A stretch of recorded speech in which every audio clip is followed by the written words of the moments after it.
Район хуҗалыкларында чечүлекле торышын караганнан соң, кыр батыры, иң яхшы бүлекчәләр, тырыш хезмәт куючы механизаторлар билгеләнде.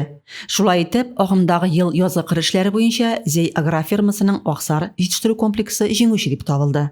Зей шикәре агрофирмасының Чыбаклы җитештерү комплексы икенче, Нева җаваплыгы шикләнгән ширкәте исә өченче урын алды. Комиссия карары буенча кыр батыры булып Зей агрофирмасының Кадер җитештерү комплексыннан Иршат Мәүләветдинов табылды. Иршат Мәүләветдинов беренче класслы тракторчы машинист, язгы кыр эшләрендә МТЗ 12-21 тракторында 670 гектар мәйданда бөртеклеләр чәчеп, 79 гектарда пар җирен тырмалап, 1224 гектар мәйданда көзге бодай һәм күп еллыклар тукландырып, кыр батыр исеменә лаек булды. Язгы кыр эшләрендә иң яхшы механизаторлар дип барлык хуҗалыклардан тагын 14 механизатор билгеләнде. Крестьян фермер хуҗалыклары арасында иң яхшысы дип Рафис Фәрдиев крестьян фермер хуҗалыгы табылды.